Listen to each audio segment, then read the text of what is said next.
हरियाणा के रोहतक के विजयनगर में मलिक परिवार की गिनती इलाके के सबसे संपन्न परिवारों में होती थी।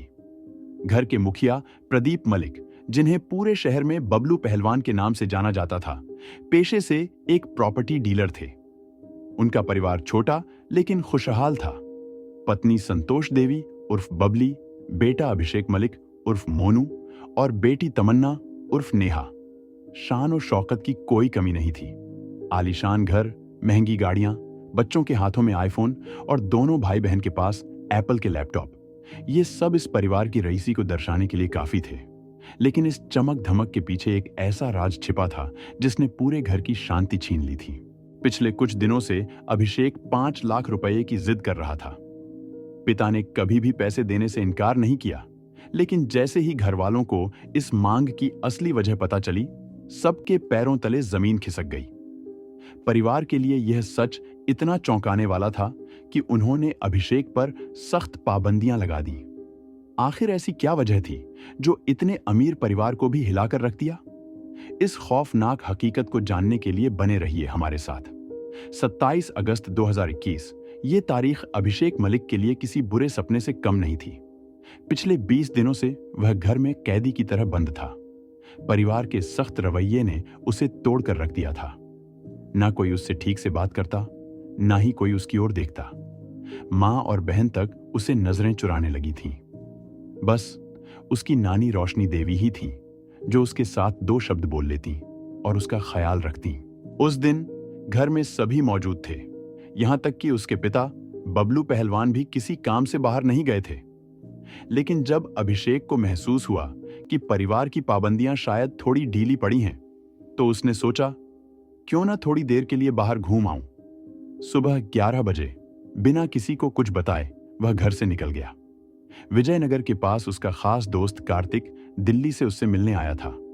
कई दिनों बाद दोस्त से मिलकर अभिषेक को कुछ राहत महसूस हुई। हंसी मजाक, पुरानी बातें, थोड़ी मस्ती, मानो उसकी जिंदगी फिर से सामान्य हो रही थी। लेकिन सिर्फ कुछ घंटों के लिए।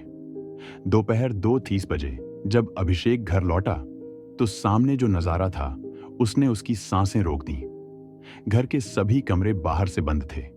पहले तो उसने सोचा शायद मजाक कर रहे होंगे, लेकिन जैसे ही उसने दरवाजा खटखटाया, कोई जवाब नहीं। एक अजीब सा डर उसके मन में घर करने लगा। उसने अपनी बहन नेहा को फोन मिलाया। घंटी बजती रही, लेकिन किसी ने फोन नहीं उठाया। फिर उसने मां को कॉल किया।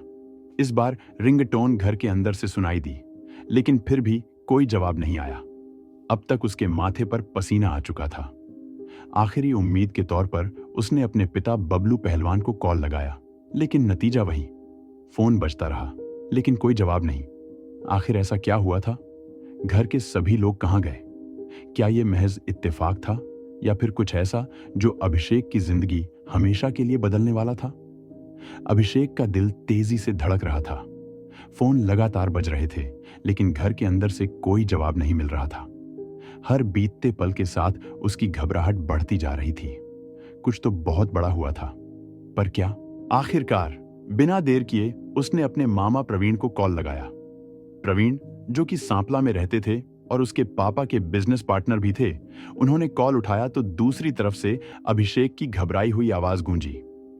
मामा, घर का दरवाजा लॉक है, कोई फोन नहीं उठा रहा, अंदर से कोई आवाज भी नहीं आ रही, समझ नहीं आ रहा क्या हुआ है। प्रवीण ने उसे हिम्मत रखने को कहा, लेकिन खुद भी बेचैन हो गए।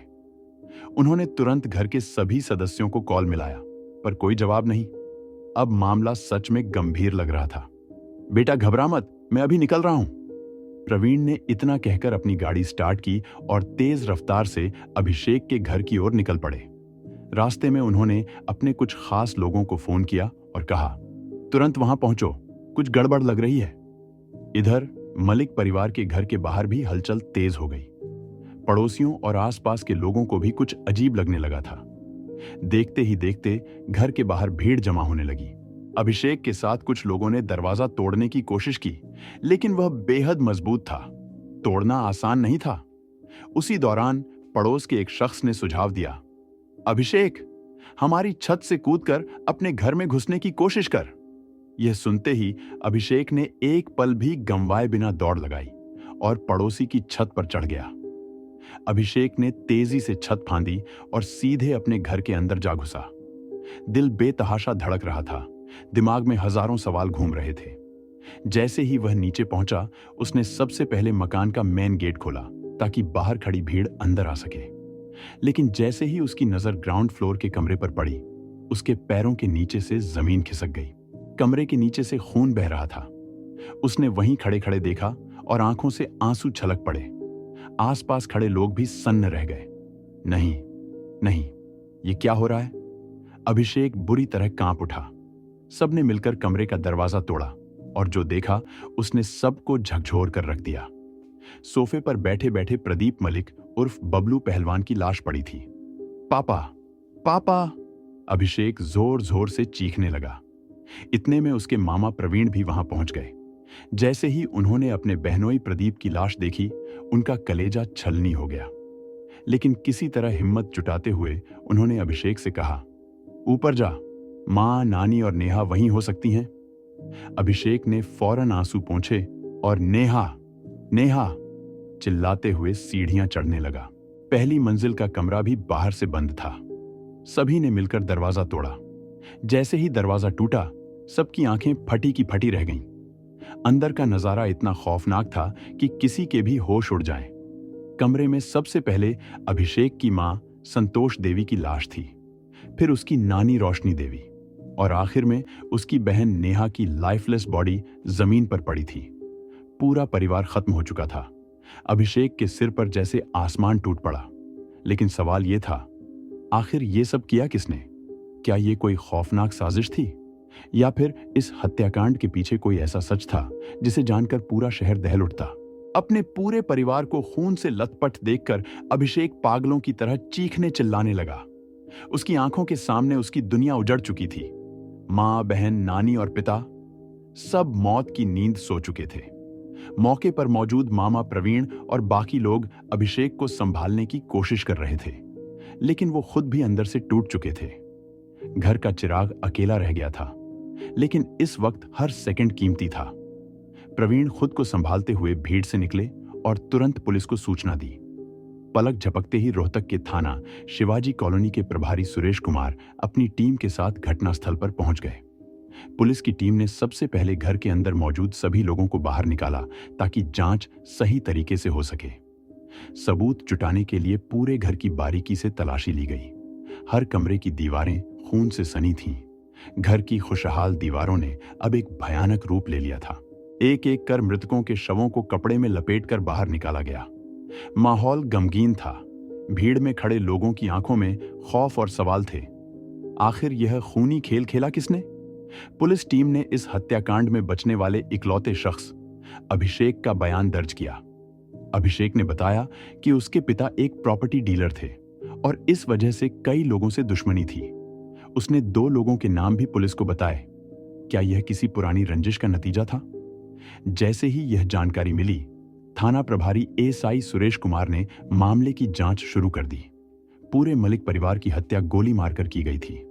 घर के हर कोने में पसरा खून और सन्नाटा एक दिल दहला देने वाली वारदात की गवाही दे रहे थे।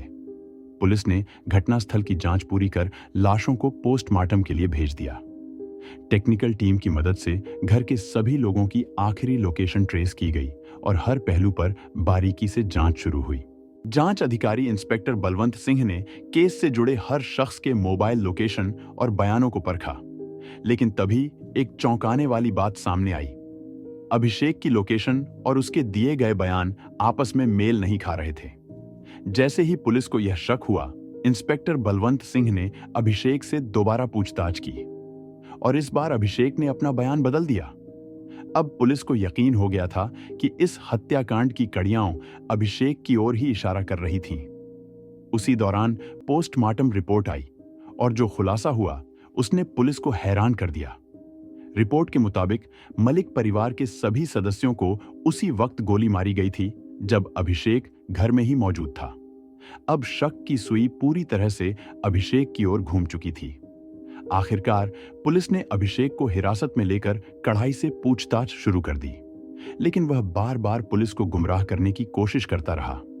इंस्पेक्टर बलवंत सिंह और थाना प्रभारी रमेश कुमार ने उससे साफ साफ कह दिया, अब ज्यादा चालाकी दिखाने का कोई फायदा नहीं।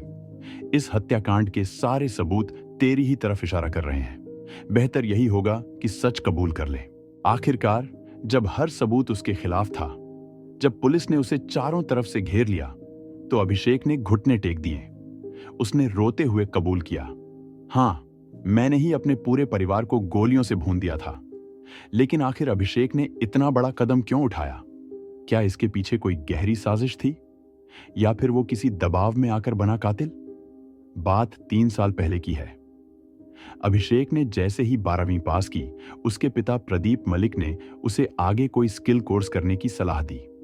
हालांकि मलिक परिवार पैसों की कोई कमी नहीं थी, लेकिन प्रदीप मलिक चाहते थे कि उनका बेटा खाली न बैठे। जो करना है कर, बस वक्त बर्बाद मत कर। पिता की इस छूट के बाद अभिषेक ने दिल्ली के एक इंस्टीट्यूट में एयरप्लेन केबिन क्रू का कोर्स करने की जिद पकड़ ली। प्रदीप मलिक ने भी अपने इकलौते बेटे की खुशी के लिए उसे दिल्ली जाने की इजाजत दे दी।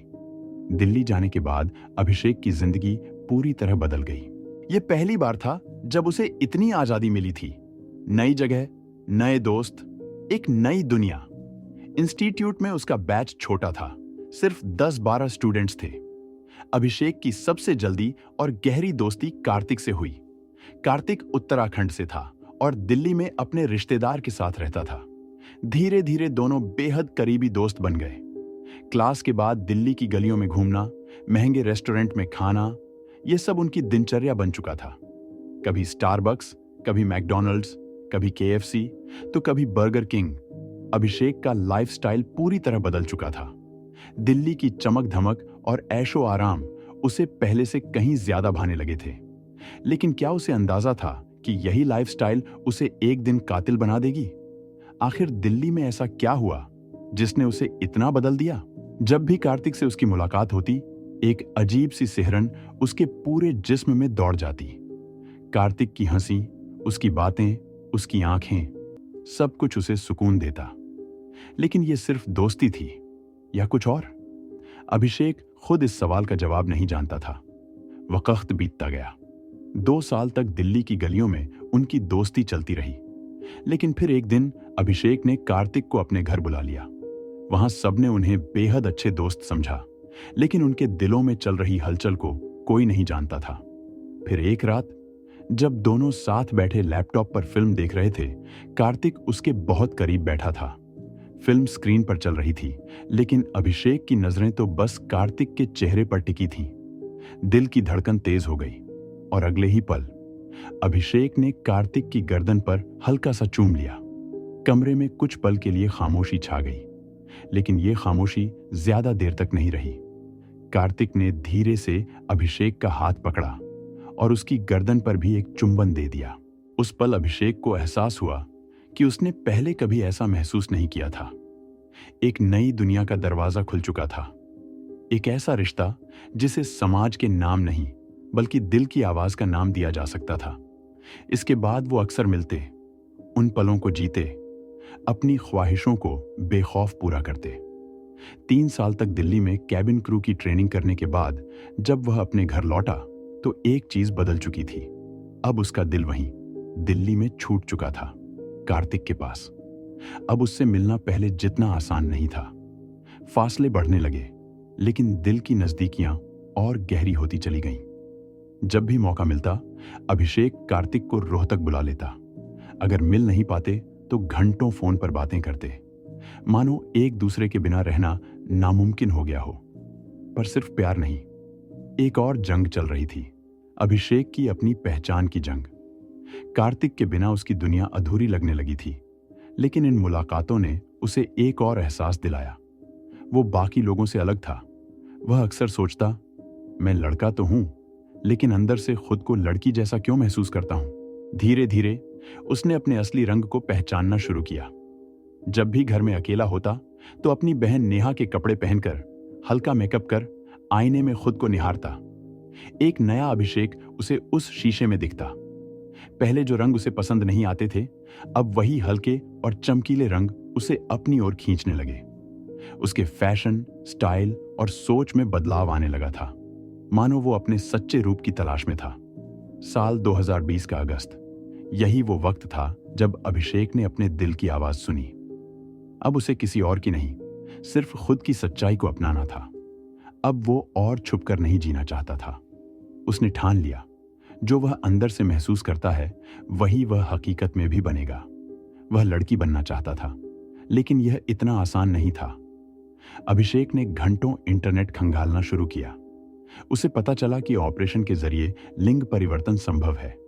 वो इस बारे में हर एक जानकारी इकट्ठा करने में जुट गया। ऑपरेशन कैसे होता है, कितना खर्च आएगा, क्या सावधानियां रखनी होंगी, भारत में कौन कौन से क्लिनिक या हॉस्पिटल यह सर्जरी करते हैं। धीरे धीरे उसने सब कुछ समझ लिया। अब वो अपनी जिंदगी के सबसे अहम मोड़ पर खड़ा था। एक ऐसा फैसला जो सिर्फ उसकी जिंदगी नहीं, बल्कि उसकी पहचान बदलने वाला था। पर इस पूरे सफर में कार्तिक को कुछ भी नहीं पता था। अभिषेक ने उससे कुछ नहीं कहा, क्योंकि वह इसे एक सरप्राइज बनाना चाहता था। एक ऐसा सरप्राइज जो उनके रिश्ते को हमेशा के लिए बदल सकता था। आखिरकार वो पल आ ही गया। अब कोई सवाल नहीं, कोई उलझन नहीं। अभिषेक ने फैसला कर लिया था। वो अब और इंतजार नहीं करेगा। वो खुद को अपनाएगा, कार्तिक को अपनाएगा, क्योंकि यही उसकी सच्ची खुशी थी। लेकिन इस नए सफर की पहली सीढ़ी थी ऑपरेशन के लिए पैसे जुटाना। साल 2021 की शुरुआत, अभिषेक ने हिम्मत जुटाकर पापा से 5 लाख रुपए मांगे। उसे लगा कि हर बार की तरह इस बार भी पापा बिना सवाल पूछे पैसे दे देंगे, लेकिन इस बार ऐसा नहीं हुआ। इतनी बड़ी रकम सुनकर पापा ने सीधा सवाल किया, तुझे इतने पैसे किस लिए चाहिए? अभिषेक घबरा गया। सच बोलने की हिम्मत नहीं हुई। उसने झूठ बोल दिया, बस एक जरूरी काम के लिए चाहिए पापा। लेकिन पापा ने साफ मना कर दिया। अब उसने मम्मी के पास जाने की सोची। मम्मी कभी उसे पैसे देने से मना नहीं करती थीं, लेकिन जब उन्होंने भी इतनी बड़ी रकम सुनी तो उन्होंने भी इनकार कर दिया। अब अभिषेक टूटने लगा। उसे जल्दी से जल्दी पैसों की जरूरत थी। वो अब और इंतजार नहीं कर सकता था। कार्तिक से दूर रहना अब बर्दाश्त नहीं हो रहा था। आखिरकार उसने अपनी बहन नेहा को सब सच बता दिया। उसे लगा नेहा एक लड़की है, उसकी बहन है, वो उसकी फीलिंग्स को समझेगी। लेकिन ये उसकी सबसे बड़ी गलती साबित हुई। जिस रात अभिषेक ने नेहा को सच बताया, अगले ही सुबह नेहा ने मम्मी पापा को सब कुछ बता दिया। अभिषेक लड़का नहीं रहना चाहता, वो लड़की बनना चाहता है। वो ऑपरेशन करवाने वाला है। अब क्या होगा? क्या परिवार उसे अपनाएगा, या वो हमेशा के लिए सबसे दूर हो जाएगा?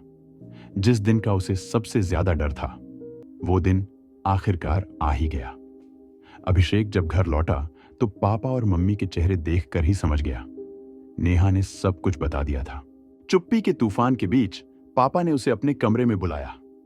ये सब दिमाग से निकाल दो, ये सिर्फ एक फेज है। मम्मी ने समझाने की कोशिश की, लेकिन अभिषेक अपने फैसले पर अडिग था। उसने सीधा कह दिया, नहीं, मैं वही बनूंगा जो मैं अंदर से महसूस करता हूं। इतना सुनते ही मम्मी गुस्से में कमरे से बाहर निकल गईं। लेकिन पापा, आज उन्होंने सारी हदें पार कर दी। उन्होंने पहली बार अभिषेक पर हाथ उठाया। थप्पड़, घूंसे, लातें, आज तक पापा ने कभी हाथ नहीं उठाया था, लेकिन आज जैसे उनके गुस्से की कोई हद ही नहीं थी। और फिर एक धमकी दी, मैं अपनी पूरी प्रॉपर्टी नेहा के नाम कर दूंगा, तुम्हें कुछ नहीं मिलेगा। लेकिन अभिषेक टूटने वाला नहीं था। उसने उसी दिन कसम खा ली, अब कुछ भी हो जाए मैं अपना जेंडर चेंज करवा कर ही रहूंगा। लेकिन इसके बाद उसकी जिंदगी और भी मुश्किल बना दी गई। कमरे का दरवाजा बंद करने की पाबंदी, फोन छीन लिया गया, घर का इंटरनेट कटवा दिया गया, दोस्तों का घर आना जाना बंद। अब उसे घर के हर कोने में अजीब नजरों से देखा जाने लगा। नानी तक को बुला लिया गया ताकि वो उसे समझा सकें कि सेक्स चेंज करवाना गलत है। घर में जैसे हर कोई उसका दुश्मन बन गया था। वो जहां जाता पीठ पीछे फुसफुसाहटें सुनाई देती, जैसे उसका सच कोई अपराध हो। वो घुटने लगा था। एक वक्त ऐसा आया जब उसे लगा, ये मेरा घर नहीं, ये मेरी जेल है। लेकिन उसे पता था कि यह समाज कभी भी दो लड़कों के प्यार को नहीं अपनाएगा। इसलिए अब उसने एक और बड़ा फैसला लिया। अगर मुझे अपना सच जीना है तो शायद मुझे यह देश छोड़ना होगा। 7 अगस्त, यही वो दिन था जब अभिषेक के अंदर कुछ बदल गया। घर वालों से उम्मीद टूट चुकी थी। अब वो किसी भी कीमत पर अपना सपना पूरा करना चाहता था, चाहे इसके लिए उसे कोई भी हद पार करनी पड़े। और फिर उसने एक भयानक फैसला कर लिया। अगर ये लोग मेरी जिंदगी को बर्बाद करना चाहते हैं तो मैं इन्हें जिंदा नहीं छोड़ूंगा। प्लानिंग शुरू हो चुकी थी। जैसे ही उसे अपना फोन वापस मिला, उसने इंटरनेट पर खतरनाक तरीके सर्च करने शुरू कर दिए। कैसे किसी को बिना सबूत छोड़े मारा जा सकता है, कैसे एक एक्सीडेंट को मर्डर बनाया जाए, सबसे परफेक्ट तरीका कौन सा होगा। लेकिन इंटरनेट पर ऐसी जानकारी आसानी से नहीं मिलती। और तभी एक खतरनाक आइडिया उसके दिमाग में आया। Crime show. अब हर दिन वो टीवी पर आने वाले क्राइम शो देखता, हर डिटेल को नोट करता। उसका मन अब बदले की आग से जल रहा था। फिर उसे रास्ता मिल ही गया। पापा प्रदीप मलिक एक प्रॉपर्टी डीलर थे। उनके पास बिना लाइसेंस वाली पिस्तौल थी। उन्होंने 15-16 साल की उम्र में ही अभिषेक और नेहा को गन चलाना सिखा दिया था। अब बस उसे वह पिस्तौल ढूंढनी थी। फिर आया वो दिन जब घर में कोई नहीं था। पापा बाहर गए थे, मम्मी अपने काम में बिजी थीं, नेहा गहरी नींद में सो रही थी। और यही अभिषेक के लिए सबसे बड़ा मौका था। धीरे से स्टोर रूम का दरवाजा खोला, पुराने डिब्बों को खंगालना शुरू किया और फिर हाथ लगा। वो हथियार, वो पिस्तौल, उसी डिब्बे में गोलियां भी रखी थीं। अब सब कुछ तैयार था। अब बस सही मौके का इंतजार था।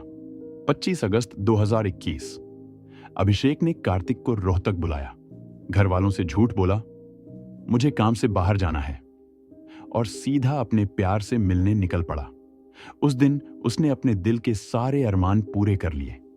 लेकिन कार्तिक को जरा भी अंदाजा नहीं था कि अभिषेक का दिमाग अब प्यार नहीं बल्कि खून से भरा हुआ था। वो अपने परिवार के लिए क्या प्लान कर चुका है, यह बात उसने कार्तिक को जरा भी महसूस नहीं होने दी। 26 अगस्त 2021। जब वो घर लौटा तो उसने अपना आखिरी फैसला कर लिया। अब बस एक दिन और। 27 अगस्त 2021 सुबह 11:30 बजे म्यूजिक सिस्टम का वॉल्यूम फुल कर दिया गया। कमर में पिस्तौल खोस ली गई। नेहा गहरी नींद में सो रही थी। कमरे का दरवाजा अंदर से लॉक किया, तकिया उठाया और फिर एक गोली सीधे उसके सिर में उतार दी। लेकिन हैरानी की बात यह थी कि कोई आवाज तक नहीं हुई। अब उसका जुनून और बढ़ चुका था। अब बारी थी नानी की। वो उनके पास गया और मासूमियत से कहा, नेहा आपको बुला रही है। नानी कुछ सेकंड के लिए रुकी, फिर धीरे धीरे ऊपर जाने लगी। और जैसे ही वो कमरे में पहुंची, पीछे से धक्का, तकिया, एक और गोली। अब घर में सिर्फ मम्मी बची थी। अभिषेक, मम्मी की आवाज आई। नानी कहाँ है? अभिषेक ने ऊपर की तरफ इशारा कर दिया। मम्मी नेहा के कमरे की ओर बढ़ने लगी और जैसे ही वो ऊपर चढ़ी, एक और धक्का, एक और गोली। अब 3 लाशें जमीन पर पड़ी थीं और अभिषेक के चेहरे पर एक अजीब सी शांति थी। अब घर में सिर्फ एक ही शख्स बचा था, पापा। वो ग्राउंड फ्लोर पर अपने कमरे में आराम से बैठकर यूट्यूब देख रहे थे। उन्हें जरा भी अंदाजा नहीं था कि मौत उनके इतने करीब खड़ी है। अभिषेक धीरे धीरे उनके कमरे में दाखिल हुआ। पापा ने उसे देखा लेकिन कुछ नहीं कहा। वो चुपचाप उनके पीछे खड़ा हो गया, टीवी का रिमोट लेने का बहाना किया और फिर पीछे से 2 गोलियां सीधे सिर में उतार दी। लेकिन पापा अब भी जिंदा थे। वो तड़प रहे थे, उनके हाथ पैर अब भी हिल रहे थे। अभिषेक ने बिना सोचे तीसरी गोली चला दी और इस बार सन्नाटा छा गया। अब उसे यह हत्या एक लूटपाट जैसा दिखाना था। क्राइम शो से मिली ट्रेनिंग अब काम आ रही थी। उसने पापा के कमरे में हर सामान उलट पुलट कर दिया। नेहा के कमरे में भी चीजें बिखेर दी। फिर वो मां की लाश के पास गया, उनके कानों से सोने की झुमकियां निकाल ली और फिर दरवाजा बंद कर दिया। अब घर के सारे दरवाजे दोनों तरफ से लॉक थे। 4 कत्ल कर चुका अभिषेक अब क्या करने वाला था? क्या वो डर गया था या फिर उसकी प्लानिंग अब भी जारी थी? हत्या के बाद अभिषेक सीधा उस होटल की ओर बढ़ा जहां कार्तिक ठहरा हुआ था। क्या उसे पछतावा था या फिर उसका जुनून अब भी वैसा ही था? होटल के कमरे में वो कार्तिक के साथ हमबिस्तर हुआ। फिर उसने खाने का ऑर्डर दिया, लेकिन उसके गले से एक निवाला तक नहीं उतर रहा था। कुछ घंटों बाद करीब दोपहर 2:30 वो घर की ओर लौटा। दरवाजा न खुलने का नाटक किया। मामा परवीन को फोन मिलाया। मामा, घर के किसी भी सदस्य का फोन नहीं लग रहा और दरवाजा अंदर से बंद है। शक बढ़ गया। लोग इकट्ठा होने लगे। पुलिस बुलाई गई। जब दरवाजा तोड़ा गया तो अंदर का मंजर रोंगटे खड़े कर देने वाला था। 4 लाशें, खून से लथपथ। अभिषेक से पूछताछ हुई, लेकिन उसके बयान आपस में मेल नहीं खा रहे थे। धीरे धीरे उसकी पोल खुलने लगी। आखिरकार पुलिस के सामने उसने अपना गुनाह कबूल लिया। डॉक्टरों की रिपोर्ट आई। उसने पूरे होशो हवास में अपने पिता, मां, बहन और नानी की हत्या की थी। अभिषेक को कोर्ट में पेश किया गया और फिर जेल ही उसकी असली मंजिल बनी। लेकिन दोस्तों, क्या अभिषेक का जुनून ही उसकी बर्बादी का कारण बना? क्या प्यार के नाम पर उसने अपनी ही दुनिया उजाड़ दी? आपका क्या सोचना है? अपनी राय हमें कमेंट में बताएं और ऐसे ही चौंकाने वाले केसों के लिए चैनल को सब्सक्राइब करें। मिलते हैं अगले वीडियो में। तब तक सतर्क रहें, सुरक्षित रहें।